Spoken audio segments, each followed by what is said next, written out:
Chers téléspectateurs, mesdames et messieurs, bonjour et bienvenue sur cette plateforme de la télévision Naissance. C'est le journal en langue française. Tout de suite, les titres. Le 20e sommet des chefs de l'EAC reporté pour le 27 décembre 2018.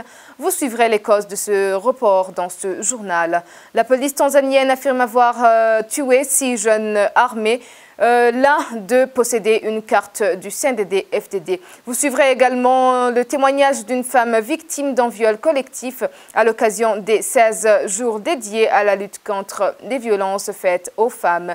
Le reggae fait son entrée au patrimoine universel.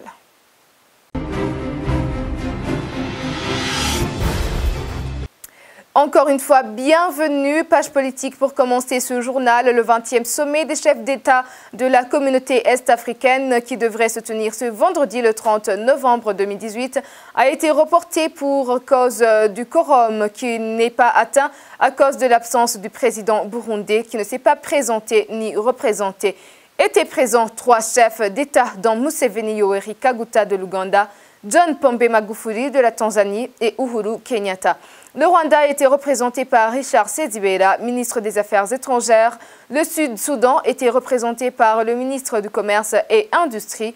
L'article 12 du traité précise que tous les présidents doivent être présents et représentés. Cette sommet a été reportée pour le 27 décembre 2018. La police tanzanienne indique avoir tué hier 6 jeunes gens armés de fusils et de grenades. C'était dans une fusillade qui a éclaté dans le quartier d'Ibungo, un des quartiers de la capitale tanzanienne. Ces jeunes avaient voulu affronter des éléments de cette police. Un de ces jeunes gens était en Burundi en possession d'une carte du CNDD-FDD. Suivez.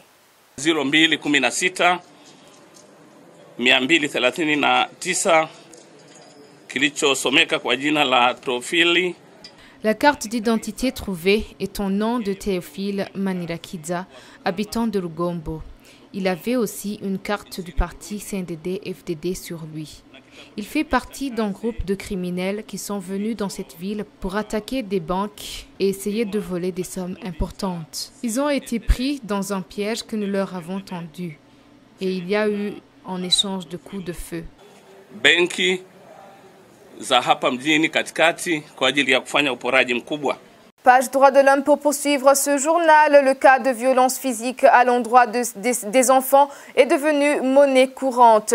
Des cas de viol sur mineurs ont été rapportés cette année. Le FENADEB, qui regroupe des associations de la protection des enfants, a documenté une trentaine d'enfants victimes de violences, souvent faites par des parents ou tuteurs.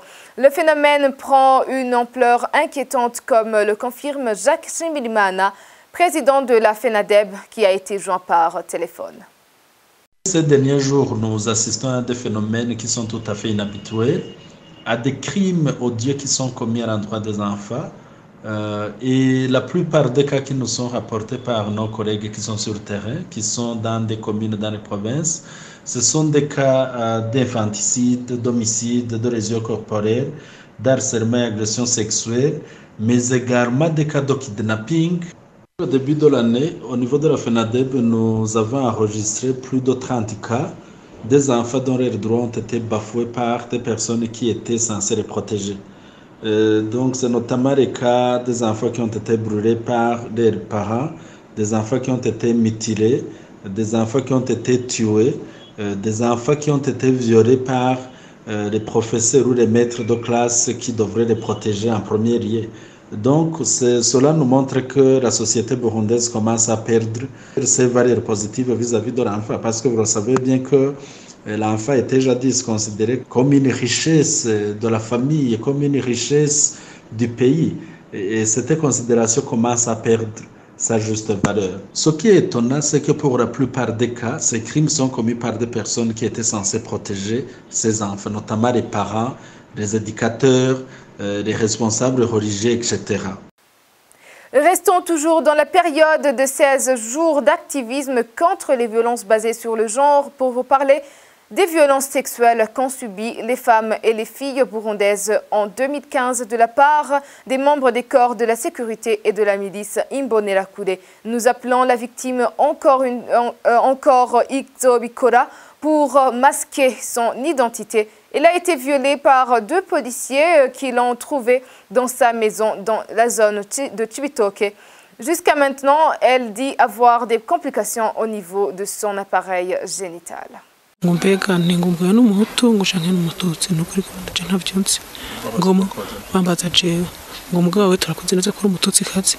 Ils m'ont d'abord demandé de dire si la femme que nous étions ensemble est de l'ethnie Hutu ou Tutsi. Je leur ai répondu que je n'en sais rien. Ils ont continué en disant « Mais toi, nous te connaissons que tu es Tutsi ». Du coup, ils ont commencé à me violer tout la tour. Ils étaient au nombre de 3. Il y avait une hiérarchie entre ces gens dont j'ignore. Je leur ai posé une question, voulant savoir s'ils vont me tuer, comme j'ai manqué l'argent qu'ils demandaient. Ils m'ont dit « On ne va pas te tuer toi seul, mais on va tuer les enfants aussi ». J'ai crié haut et fort que je vais leur augmenter une somme d'argent que j'avais sur moi pour que nous soyons sauvés avec mes enfants. Pendant le viol, j'ai été aussi tabassé. Aussitôt que je voulais me débarrasser de ces gens. Où se trouvaient tes enfants? Mes enfants étaient enfermés dans une chambre. Dès qu'ils finissent, ils m'ont laissé là-bas et se sont partis en courant. Alors, c'était des gens de la même quartier. Parmi ces gens, il y avait un policier qui a voulu me sauver. Il m'a conduit à bord d'un véhicule, mais lui aussi avait peur d'être tué. Il n'a pas continué pour me faire arriver à l'hôpital. Il m'a donné 20 000 francs, peur que je subissais. Je me suis arrivé à l'hôpital militaire la nuit, auquel j'ai été traité, me faisant des médicaments pour la prévention. J'ai été violemment blessé dans le sexe. Je portais du pampers.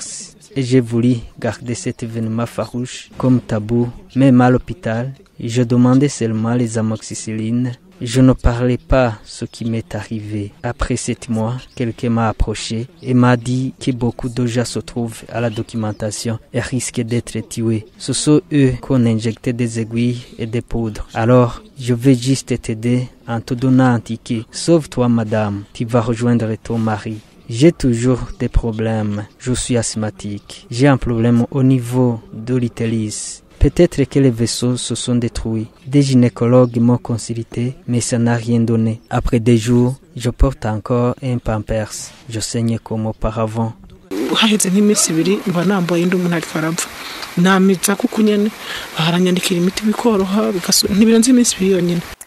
Page économie. Aujourd'hui s'est ouvert le 13e sommet des pays les plus riches au monde, G20. Ce sommet doit s'intéresser sur différents problèmes, notamment une bonne relation entre les pays africains et les pays du G20, sans oublier le part de l'Afrique dans le développement du monde. Reportage avec Rodrigue Ndikungami. Ce vendredi, en Argentine, s'est ouvert un 13e sommet de G20 des pays les plus riches au monde. Les chefs d'État de ces G20 sont déjà arrivés en Argentine pour étudier sur les problèmes entre les pays africains et les pays qui sont dans le G20, aider les pays africains à sortir dans la pauvreté. Enfin, résoudre les conflits entre l'Amérique et la Chine dans le domaine commercial sans oublier le conflit ukrainien. Les chefs d'État des pays puissants comme Donald Trump des États-Unis, Vladimir Poutine de la Russie, Premier ministre indien Narendra Modi, le président français Emmanuel Macron, tous sont déjà en Argentine.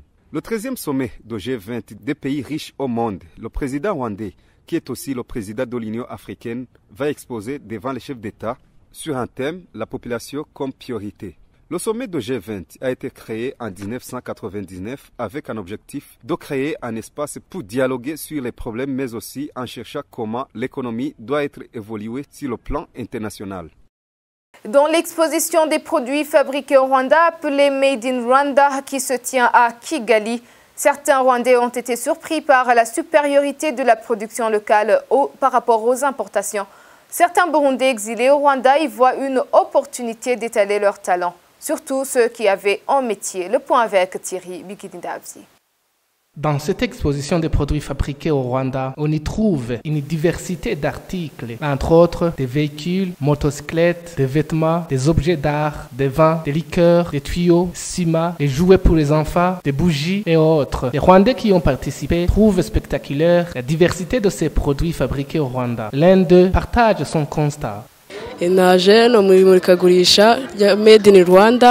Je suis venu dans cette exposition Made in Rwanda et j'ai vu beaucoup de choses qui montrent que notre pays est prospère. J'ai vu les objets d'art, les savons fabriqués ici au Rwanda, les jus, les whisky et autres. Vraiment, le Rwanda est en plein développement. On exporte plus qu'on importe. Notre pays a déjà commencé de faire des ventes à l'extérieur. Les produits du Rwanda sont de qualité et d'une garantie à long terme. Et c'est pour cela que même les étrangers préfèrent ces derniers que d'autres produits d'ailleurs.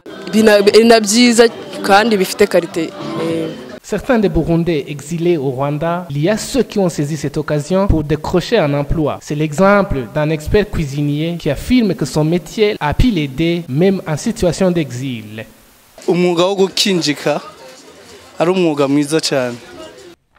L'art culinaire est depuis longtemps considéré comme une affaire des gens de sexe féminin. Je voudrais vous dire que l'art culinaire est l'un des plus beaux métiers. Il me fait vivre avec toute ma famille. Étant en situation d'exil, ce métier m'a aidé et m'a beaucoup appris ici au Rwanda.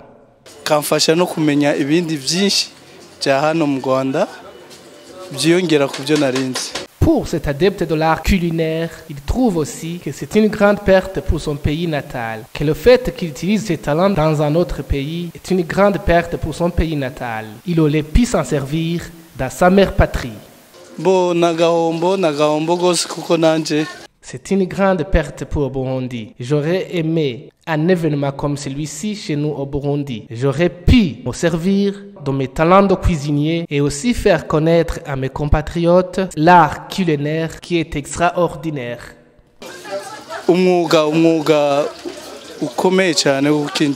L'un des jeunes Burundais exilés au Rwanda qui a pu avoir un emploi dans cette exposition Made in Rwanda affirme qu'il y gagne beaucoup. Il profite de cette occasion pour interpeller d'autres jeunes Burundais exilés au Rwanda de s'atteler au travail. C'est pour moi un avantage. D'abord, je suis un élève. À cause de cette exposition Made in Rwanda, je me payerai le minerval, j'achèterai mes cahiers et aussi j'aiderai ma famille puisque nous sommes ensemble ici en exil. Je demanderai aussi aux autres jeunes de s'atteler au travail. Ça va de leur intérêt. Dans cette exposition, on y trouve toutes les personnes qui fabriquent des produits au Rwanda. L'exposition continue jusqu'au 4 décembre. Elle se tient à Gikondo, dans la ville de Kigali. Rubrique sport, la compétition de jeux interparlementaires des pays de l'EAC débutera ce samedi au Burundi.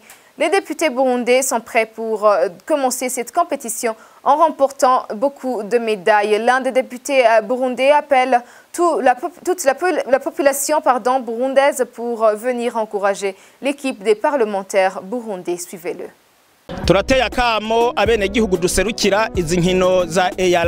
Nous demandons à la population burundaise dont on est représenté ce tournoi des parlementaires de l'EALA, c'est-à-dire nous sommes en train d'être proches de la population. On est des gens dans la communauté est-africaine. Chaque année, nous disputons cette compétition des parlementaires de l'EALA. Nous demandons à la population burundaise, ceux qui habitent ici à Bujumbura, dans les provinces, de venir massivement assister à ce championnat.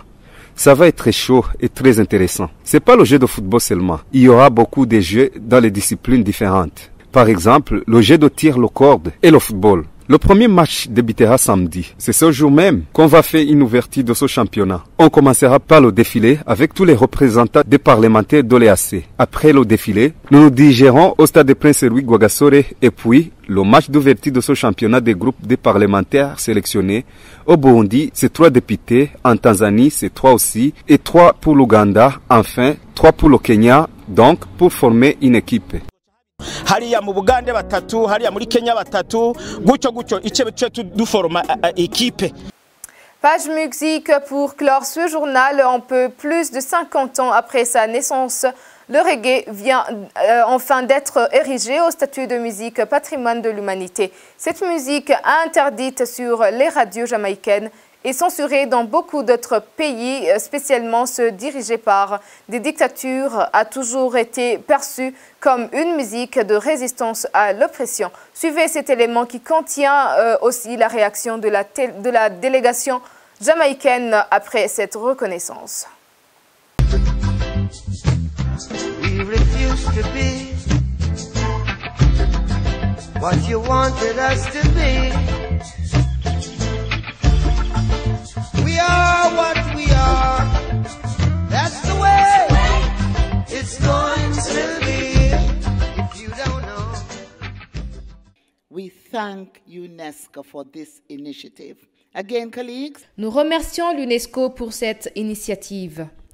Encore, chers collègues, je réitère mes plus profonds remerciements pour cette reconnaissance que la Jamaïque vient d'avoir pour la musique reggae, qui est en témoignage sur son impact global. Je termine avec les mots de l'icône Bob Marley, One Love, One Heart, let's get together and feel alright. Et je vous invite à chanter cette chanson avec moi. And feel all right. I now invite you all to sing this song with us.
Eh bien, c'est par ici que s'achève notre journal. Merci de nous avoir suivis. À la prochaine édition.